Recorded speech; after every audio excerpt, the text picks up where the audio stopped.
essa articulação para que haja uma meia anistia, vamos chamar assim, no caso dos atos golpistas, né? No caso da tentativa de golpe de Estado. Então, eu peço para você comentar como é que você está vendo e se você acha que vai ter essa meia anistia, porque tem várias forças se movimentando aí.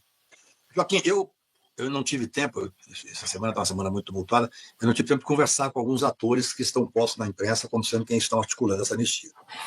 Eu quero me negar a acreditar, e o ministro Gilmar Mendes deu uma entrevista ontem sobre isso, eu quero me negar a acreditar de forma favorável que o Congresso Nacional, através dos seus líderes, esteja conversando com 2 ministros supremos para discutir a questão de redução de penas. Isso é inconstitucional, imoral, e isso pressiona o Supremo Tribunal Federal, desmoraliza o Supremo Tribunal Federal. Nós estamos no meio do julgamento.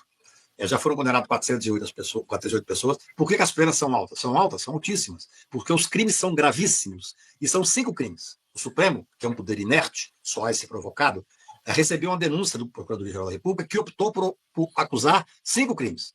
Se somado os 5 crimes, o Supremo só tinha 2 opções. Ou condenava ou absolvia. Se fosse absolver, seria absolutamente assintoso. Seria uma chance de dizer, podem dar o golpe que aqui não existe poder judiciário. As provas são contundentes e unânimes as votações. Então, ao condenar, o Supremo Tribunal colocou penas, basicamente mesmo no Brasil, Joaquim, as pessoas que não têm formação jurídica falam, mas por que penas desse tamanho? Eu fui muito interpelado sobre isso na rua. Porque existe a pena mínima e a pena máxima. Pena mínima de 4 a 8. Você não pode dar 2, você não pode dar 1. Quando você dá a pena mínima, e o Supremo condenou-os quase todos em pena mínima, às vezes com um detalhezinho que subia 1 mês, 6 meses, 2 meses, só que somadas as penas, a pena chega a 12 a 14 anos. Por isso, são penas tão elevadas. E porque os crimes são gravíssimos. Bem, com toda a pressão que existiu, que nós temos que lembrar, não podemos esquecer, que nós estávamos no executivo fascista, num Congresso cooptado, e quem sustentou a democracia do Brasil foi o Supremo Tribunal Federal, com todos os ônus, com todos os custos, com ameaças, com pessoas tendo que andar com testemunha, família tendo que parar de sair e tal. Bem, nesse momento, em que há já 400 e tantos condenados, em que houve várias ações de não persecução criminal. Os bolsonaristas, alguns, Joaquim, eu escrevi sobre isso, não aceitaram a proposta do Ministério Público para não ter processo, porque tinha que fazer um curso sobre democracia. Vários falaram, não vou fazer curso sobre democracia. Preferiam ser condenados. Agora, em havendo condenações inequívocas e unânimes por parte do Supremo Tribunal Federal, de 400 e tanto, você agora, que está na hora de julgar aqueles que foram os responsáveis, aqueles que seriam os maiores beneficiários, aqueles que financiaram, aqueles que sustentaram militarmente a tentativa de golpe, você falar em qualquer tipo de acordo, além de inconstitucional, é imoral. E você está colocando o Supremo Tribunal numa situação delicadíssima.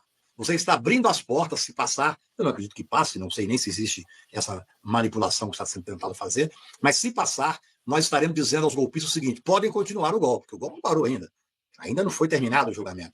Pode continuar o golpe. E os ministros do Supremo sabem que o próximo passo será o fortalecimento do Senado, da luta direita no Senado, que agora tem 2 vagas em jogo, para que possa ter impeachment de ministro supremo, para que possa ter aumento de número de ministros supremos para que eles possam ter maioria, e, evidentemente, um golpe permanentemente em curso. Nós estamos vivendo um golpe permanentemente em curso. Então, falar em anistia é imoral. Inclusive, a pedido do ICL, eu provoquei o ex-ministro Celso de Mello, que fez um artigo belíssimo comprovando que o Congresso Nacional pode muito, mas não pode dar anistia em crimes contra a democracia. Não pode dar. Porque eu falei uma vez da Tribuna do Supremo, Joaquim, quando fui julgar a DC da presunção de inocência, aquela que deu origem à liberdade do Lula, ação direta de constitucionalidade sobre a presunção de inocência, eu falei para os ministros da tribuna que o Supremo podia muito, mas não podia tudo, porque nenhum poder pode tudo numa democracia.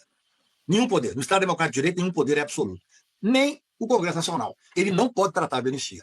E de reduzir pena, única e exclusivamente, pode reduzir pena o Supremo Tribunal Federal, através de uma ação de revisão. Isso é possível acontecer.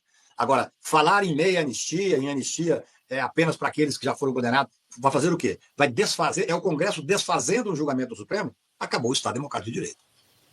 Ótimo. Cacá, e por que você mudar a lei para uma redução da pena é inconstitucional? Porque sabe-se que você pode mudar a pena e retroage para beneficiar, teoricamente. São 2 coisas distintas. O que eu estou tratando aqui é de notícias que estão saindo que o Congresso estaria discutindo com o Supremo Tribunal Federal uma possibilidade de um jogo de anistia para que alguns fossem anistiados, aqueles que foram pegos em tal ou tal situação.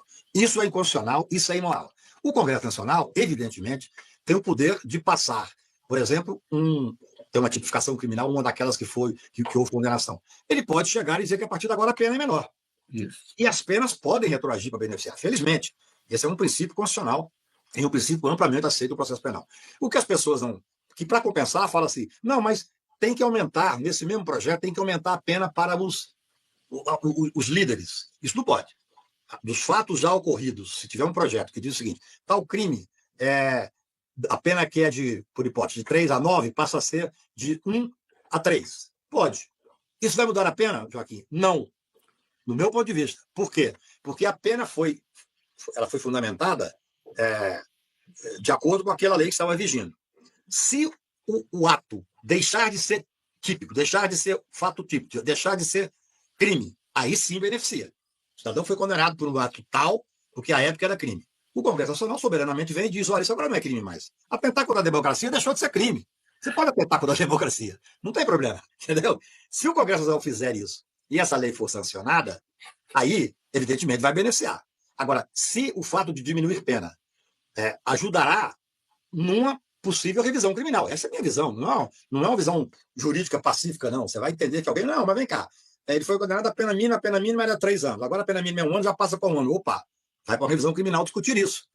Agora, se deixou de ser crime, sem sombra de dúvida, essa aplicação numa lei que seja promulgada e que entre em vigor, essa aplicação, felizmente, retroage e beneficia quem está condenado.